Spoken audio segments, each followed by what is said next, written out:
ನಮ್ಮ ಕರ್ನಾಟಕದ ಹೈನುಗಾರಿಕೆ ರೈತರಿಗೆ ಮತ್ತು ಹೊಸದಾಗಿ ಡೈರಿ ಫಾರ್ಮ್ ಶುರು ಮಾಡಬೇಕು ಅನ್ಕೊಂಡವರಿಗೆ ಒಂದು ಇಂಪಾರ್ಟೆಂಟ್ ನ್ಯೂಸ್. ಕೇಂದ್ರ ಮತ್ತು ರಾಜ್ಯ ಸರ್ಕಾರಗಳು ಸೇರಿ ಪಶು ಕಿಸಾನ್ ಕ್ರೆಡಿಟ್ ಕಾರ್ಡ್ ಅನ್ನೋ ಸ್ಕೀಮ್ ಮೂಲಕ ಹೈನುಗಾರಿಕೆ ಮಾಡೋಕೆ ಅತಿ ಕಡಿಮೆ ಬಡ್ಡಿಯಲ್ಲಿ ಸಾಲ ಕೊಡ್ತಿದ್ದಾರೆ. ಹೊರಗಡೆ ಸಾಲಗಾರರ ಹತ್ತಿರ ಹೋಗಿ ಜಾಸ್ತಿ ಬಡ್ಡಿ ಕಟ್ಟಿ ಕಷ್ಟಪಡೋ ಬದಲು ಸರ್ಕಾರದ ಈ ಅವಕಾಶನ ಸರಿಯಾಗಿ ಬಳಸಿಕೊಳ್ಳಿ.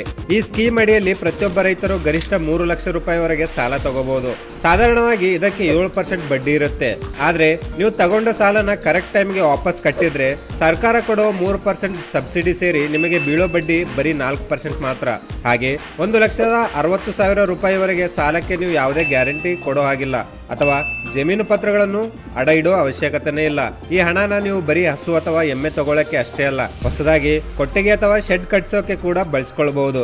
ಇದಕ್ಕೆ ಸ್ವಂತ ಜಮೀನು ಇರೋರು ಅಷ್ಟೇ ಅಲ್ಲ, ಬೇರೆಯವರ ಜಮೀನಿನಲ್ಲಿ ಕೆಲಸ ಮಾಡೋ ಕೌಲು ರೈತರು ಮತ್ತು ಮಹಿಳಾ ಸಂಘದವರು ಕೂಡ ಅಪ್ಲೈ ಮಾಡಬಹುದು. ಈ ಸ್ಕೀಮ್ 2027 ಮಾರ್ಚ್ 31 ಇರುತ್ತೆ. ಕೂಡಲೇ ನಿಮ್ಮ ಊರ ಹತ್ತಿರ ಇರೋ ಸರ್ಕಾರಿ ಪಶು ಆಸ್ಪತ್ರೆಗೆ ಹೋಗಿ ಅಲ್ಲಿನ ಅಧಿಕಾರಿಗಳನ್ನು ಭೇಟಿ ಮಾಡಿ. ಇಲ್ಲಾಂದ್ರೆ ನಿಮ್ಮ ಹತ್ತಿರದ ಸರ್ಕಾರಿ ಬ್ಯಾಂಕ್ ಮ್ಯಾನೇಜರ್ ಹತ್ರ ಹೋಗಿ ಅಪ್ಲಿಕೇಶನ್ ಹಾಕಿ. ಇದೇ ತರಹದ ಇಂಟ್ರೆಸ್ಟಿಂಗ್ ಅಗ್ರಿಕಲ್ಚರ್ ಅಪ್ಡೇಟ್ಸ್ಗಾಗಿ ಈಗಲೇ ನಮ್ಮ ಚಾನೆಲ್ಗೆ ಸಬ್ಸ್ಕ್ರೈಬ್ ಮಾಡಿಕೊಳ್ಳಿ.